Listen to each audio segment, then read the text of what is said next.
ini saya ingin berbagi informasi terkait diseminasi menyebarkan pemahaman dan penerapan pengalaman budaya positif. Jadi, sebelum kita memulai kepada kegiatan inti kita, sebaiknya alangkah baiknya kita memulai dengan doa. Marilah kita berdoa.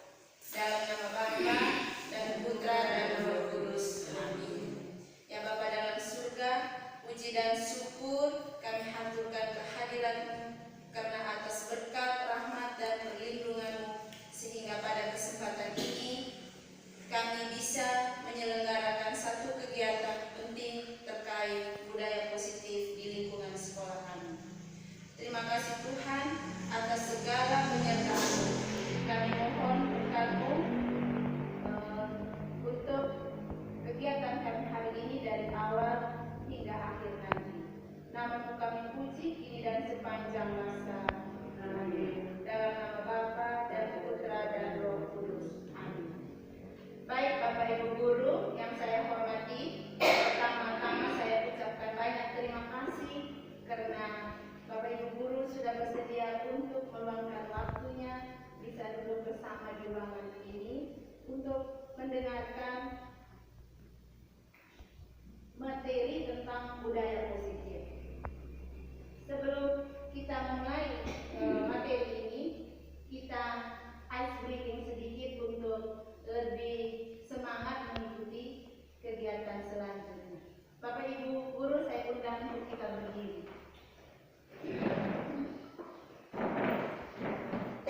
Kita ikuti gerakan yang ada di depan layar.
Dengan tujuan dapat mendorong murid untuk mampu berpikir bertindak, dan mencipta sebagai proses memerdekakan dirinya sehingga murid mampu mandiri dan bertanggung jawab.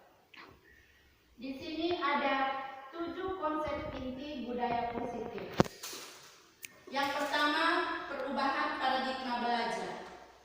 Yang kedua, disiplin positif. 3, kebutuhan dasar manusia. 4, motivasi perilaku manusia. 5, posisi kontrol guru. 6, keyakinan kelas. Dan 7, segitiga restitusi. Bapak Ibu guru, di antara beberapa kalimat yang ada di depan ini, tentunya ada kalimat yang baru kita dengar istilahnya. Misalkan keyakinan kelas, segitiga restitusi. Betul seperti itu Bapak Ibu guru? Betul. Oke. Jadi di sini kita akan membahas satu persatu terkait konsep inti budaya positif. Nah, budaya positif ini harus kita terapkan di lingkungan sekolah kita. Yang pertama tentang perubahan paradigma belajar.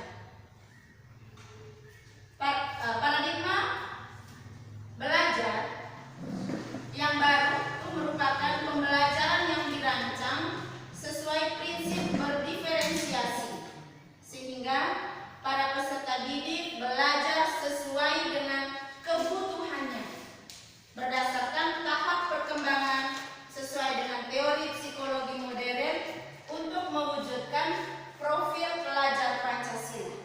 Bapak Ibu masih ingat dimensi-dimensi profil pelajar Pancasila? Sudah 2 tahun kita menggunakan kurikulum Merdeka ini, di mana kita menerapkan profil pelajar Pancasila. Ada berapa dimensi? Ada 6. Bernalar kritis, apalagi beriman dan bertakwa pada Tuhan Yang Esa, mandiri, kreatif, gotong royong, dan berkebinekaan global. Ya.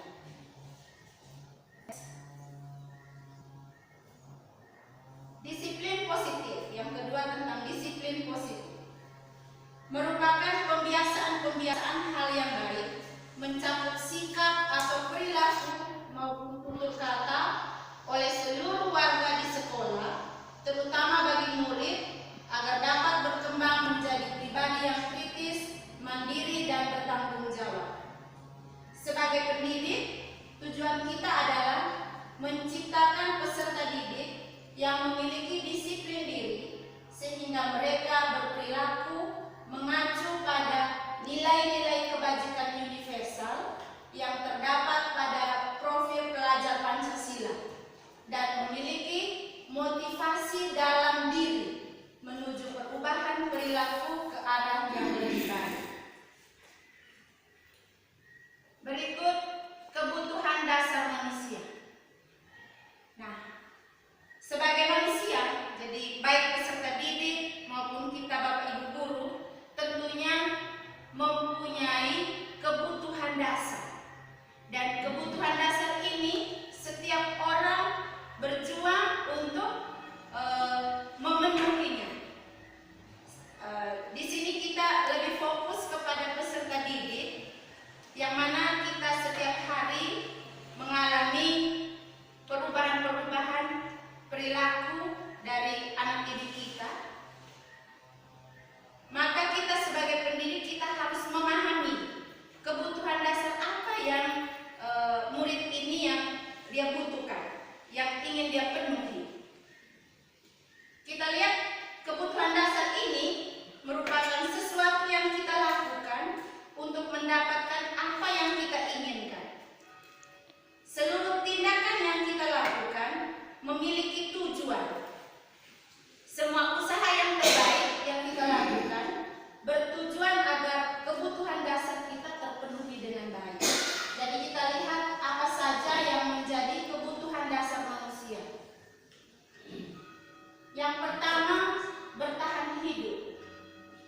Yang kedua, kasih sayang dan rasa diterima. Yang ketiga, penguasaan. Yang keempat, kebebasan. Dan yang kelima, kesenangan. Jadi 5 jenis kebutuhan dasar manusia ini, semua orang ingin berjuang dan ingin memenuhi apa yang dia inginkan. Kita lihat yang pertama tentang bertahan hidup. Ini memuat tentang makanan, pakaian, tempat tinggal, keamanan, dan kesehatan. Contoh kecil saja, di sekolah kita alami anak-anak kita misalkan di jam istirahat, mereka jajan. Temannya ada jajan, ada yang tidak punya uang jajan. Ada teman yang merampas makanan teman sebelah, misalkan. Berarti kita lihat ada kasus ada yang sampai berkelahi dan lain sebagainya. Rentetannya banyak sudah. Dari situ kita mulai melihat atau kita mulai menganalisis kira-kira murid kita ini punya kebutuhan dasar apa yang ingin dia penuhi. Jadi misalkan makanan, mungkin di rumah tidak pernah makan makanan seperti itu, tapi dia dengan cara yang kurang bijaksana dia pakai rampas seperti itu. Jadi nanti kita guru akan mencari solusi, memecahkan masalahnya hingga dia bisa memenuhi kebutuhan dasar tersebut. Yang berikut, kasih sayang dan rasa diterima. Ini memuat rasa diterima, dipedulikan, berbagi, kerjasama, dan menjadi bagian dari kelompok. Ini juga kita temukan juga di lingkungan sekolah kita, khususnya anak-anak murid kita. Contoh saja, ada siswa yang mau membentuk kelompok kerja, tetapi mereka tidak ingin melibatkan, misalkan siswa yang ini kami tidak ingin libatkan dia bergabung dalam kami punya kelompok, mengakibatkan siswa tersebut merasa minder untuk bergabung bersama. Jadi dari situ kita guru, kita harus bisa mengamati siswa ini punya kebutuhan dasar yang mana dia ini juga mau supaya rasa diterima oleh teman sekelompoknya. Jadi kita sebagai guru bagaimana caranya supaya bisa sampai dengan pemenuhan kebutuhan murid tersebut. Itu yang kedua. Yang ketiga, tentang kebutuhan yang ketiga, penguasaan. Penguasaan di sini memuat harga diri, keinginan untuk dianggap memimpin, berprestasi, diakui dan didengar. Kalau kita mengamati atau mendapatkan siswa kita di antaranya misalnya ingin diakui, kemudian ingin didengar, maka kita guru wajib untuk memenuhi kebutuhan dasar mereka. Kalau ingin didengar, siswa ini ada yang mau berbicara sesuatu, kita harus kasih kesempatan untuk dia berbicara. Yang berikut, kebebasan. Kebebasan di sini memuat mandiri, memiliki pilihan, mencoba hal baru dan mampu mengendalikan arah diri. Salah satunya ini memiliki pilihan. Memiliki pilihan ini contoh seperti kita memberi tugas kepada anak-anak kita. Tugas ini tidak boleh dari guru yang wajibkan harus buat seperti ini, tetapi kita harus melemparkan kepada peserta didik murid kita untuk memiliki pilihan. Mereka mau buat apa? Bebas, sesuai dengan kebutuhan mereka dan kemampuan mereka. Jadi kita guru tidak boleh menuntut harus buat seperti ini. Oke, yang berikut, kesenangan. Kesenangan ini contoh bermain, humor, antusias, dan tertawa. Contoh kecil saja di dalam kelas, kita sebagai pendidik juga harus bisa bervariasi. Artinya dalam pembelajaran kita harus ada bermainnya, harus ada humornya, ada tertawanya, karena itu juga merupakan bagian dari kebutuhan dasar manusia.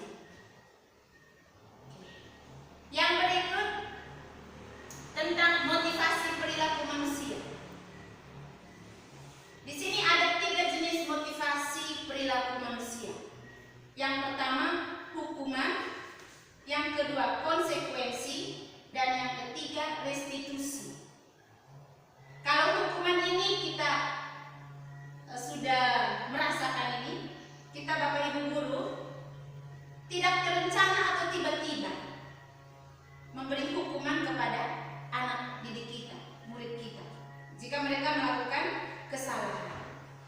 Atau murid tidak tahu apa yang akan terjadi, lalu bersifat satu arah dan berupa hukuman fisik atau psikis.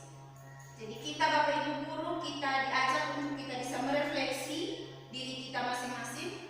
Apakah saya ini lebih banyak di bagian hukuman atau konsekuensi atau nanti di restitusi? Konsekuensi itu terencana, bersifat terencana atau disepakati sesuai peraturan. Misalkan siswa datang terlambat, siswa ini terlambat terus, akhirnya kita buat konsekuensi. Kalau terlambat lagi, jam istirahat tidak boleh istirahat misalkan. Itu berarti sudah kesepakatan, konsekuensi. Tetapi murid tetap dibuat tidak nyaman.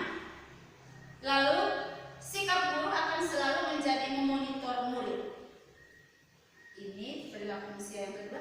Yang ketiga disebut restitusi. Ini istilah baru bagi kita, di mana saya mengawali kegiatan mengikuti proses pendidikan guru penggerak ini baru mendapatkan materi ini tentang restitusi. Restitusi ini proses menciptakan kondisi bagi murid untuk memperbaiki kesalahan dan proses kolaboratif yang mengajarkan murid untuk mencari solusi sendiri. Nah, kita Bapak Ibu guru di kurikulum Merdeka ini kita diajak untuk menjadi motivasi bagian di bagian restitusi. Jadi hukuman, konsekuensi pelan-pelan untuk kita menghilangkan, tapi kita lebih banyak ke restitusi. Apa itu restitusi? Nanti ada penjelasan tersendiri. Yang berikut kita lihat posisi kontrol guru. Ada 5 posisi kontrol guru. Yang pertama disebut penghukum. Yang kedua, pembuat merasa bersalah. Yang ketiga, posisi sebagai teman. Yang keempat, pemantau. Dan yang kelima, manajer. Kita akan lihat masing-masing ini dengan dia punya penjelasannya. Penghukum itu seperti apa, pembuat merasa bersalah, sebagai teman, pemantau, atau manajer. Setelah itu kita akan refleksi lagi. Selama ini posisi kontrol saya sebagai apa? Apakah saya sebagai penghukum atau pembuat merasa bersalah, atau teman, pemantau, atau manajer?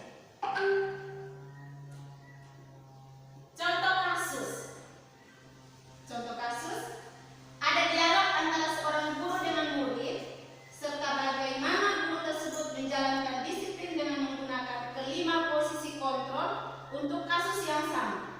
Kasusnya Adi yang terlambat hadir di sekolah. Yang pertama, posisi sebagai penghukum.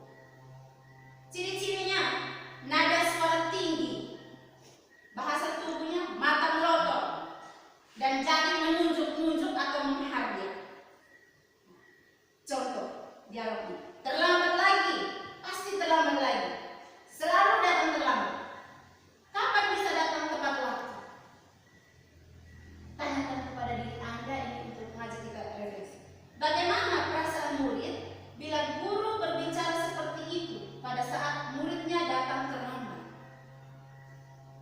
Hasilnya, kemungkinan murid marah dan mendendam atau bersifat agresif. Bisa jadi sesudah kembali duduk, murid tersebut akan mencoret-coret bukunya atau meja tulisnya. Lebih buruk lagi, sepulang sekolah, murid melihat motor atau mobil Bapak Ibu guru dan akan menggores kendaraan tersebut dengan paku.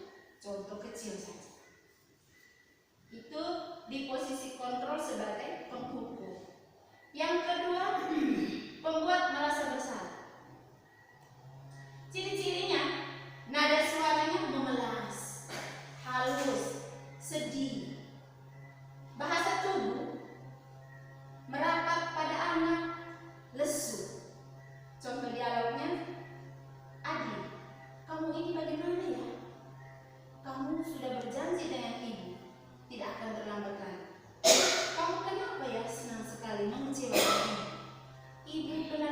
kecewa sekali.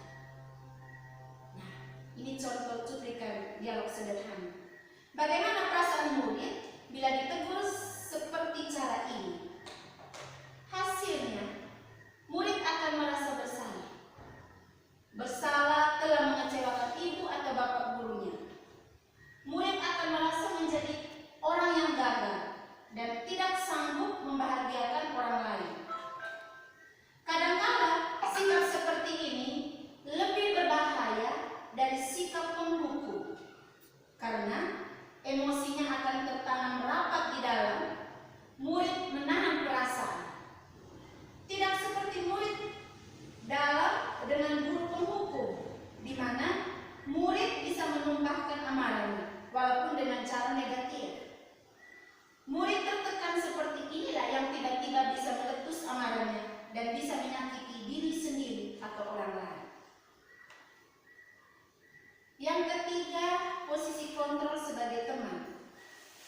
Ini ciri-cirinya: nada suaranya ramah, akrab, dan bercanda. Bahasa tubuhnya merapat pada murid, menatap akrab dengan senyum jenaka. Contoh cuplikannya: "Adi, ayolah, bagaimana sih kamu? Kemarin kamu sudah janji kepada ibu, bukan?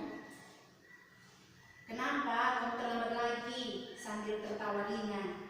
"Ya sudah, tidak apa-apa. Duduk dulu sana, nanti ibu guru bantu." Kamu ini dengan senyum jenaka. Jadi, bagaimana perasaan murid bila ditegur seperti cara ini? Hasilnya, akan merasa senang dan akrab dengan guru. Ini dapat berdampak positif. Hanya saja, di sisi negatif, murid akan merasa tergantung dengan guru tersebut. Bila ada masalah, dia merasa akan bisa mengandalkan guru tersebut untuk membantunya. Akibat lain dari posisi teman, Adi hanya akan mau berbuat sesuatu bila hanya disuruh oleh guru tersebut, dan belum tentu akan berlaku sama dengan guru yang lainnya. Yang keempat, posisi kontrol sebagai pemantau. Ciri-cirinya nada suara datar, bahasa tubuh formal atau resmi. Cuplikannya: "Adi, tahukah kamu jam berapa kita mulai?" "Tahu, Bu." "Kamu terlambat 20 menit. Apa kamu sudah mengerti konsekuensi yang harus dilakukan jika sudah terlambat?" "Paham, Bu. Saya harus tinggal kelas pada jam istirahat dan menyelesaikan tugas yang tertinggal." "Iya benar, kamu harus menyelesaikan tugas yang tertinggal di jam istirahat. Saya tunggu." Bagaimana perasaan murid bila ditegur seperti cara ini? Hasilnya, murid memahami konsekuensi yang harus dilaksanakan karena melanggar salah satu peraturan sekolah jika terlambat. Guru tidak menunjukkan suatu emosi yang berlebihan, menjadi marah atau membuat merasa bersalah. Murid tetap dibuat tidak nyaman, yaitu dengan harus tinggal di dalam kelas pada jam istirahat dan mengerjakan tugas. Guru juga harus memantau murid saat mengerjakan tugas pada jam istirahat. Terakhir, posisi kontrol sebagai manajer. Nada suaranya halus, bahasa tubuhnya tidak kaku dan mendekat ke murid. Cuplikannya: "Adi, apakah kamu tahu jam berapa sekolah dimulai?" "Tahu, Bu, jam 7. "Iya, kamu terlambat. Kira-kira bagaimana kamu bisa memperbaiki masalah ini?" "Saya bisa menanyakan teman saya tentang tugas saya yang tertinggal." "Baik, itu bisa dilakukan. Apakah besok akan ada masalah lagi untuk kamu hadir tidak tepat waktu ke sekolah?" "Tidak, Pak. Saya bisa hadir tepat waktu." "Baik, saya menghargai usahamu untuk memperbaiki diri." Ini contoh cuplikan sederhana. Bagaimana perasaan murid bila ditegur seperti cara ini? Hasilnya, murid akan mencari solusi sendiri dalam menyelesaikan persoalannya. Baik, Bapak Ibu Guru, dari kelima posisi kontrol ini, kita bisa merefleksikan selama ini kita sudah berada di posisi yang mana dalam menghadapi murid-murid kita. Mungkin Mama Helen bisa sampaikan sedikit posisi kontrol selama ini.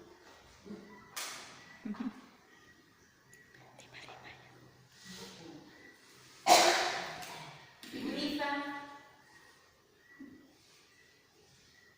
Ibu Eti,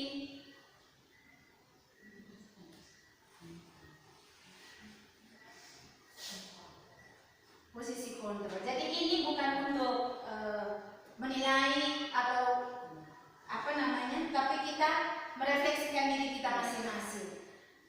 Selama ini kebanyakan kita ada di posisi penghukum, kemudian banyak juga di pembuat merasa bersalah, lalu juga di posisi kontrol pemantau juga sudah ada, teman mungkin sedikit, lalu yang sebagai manajer ini mungkin sudah ada juga, tetapi kita belum terlalu memahami bagaimana cara menyelesaikan suatu persoalan atau kasus yang dihadapi oleh anak-anak kita. Dan harapannya pendidikan di masa kini dan masa yang akan datang itu, kita bagi guru harus menempatkan diri pelan-pelan ke posisi manajer, di mana polanya mengikuti pola restitusi, segitiga restitusi. Itu nanti ada di akhir materi.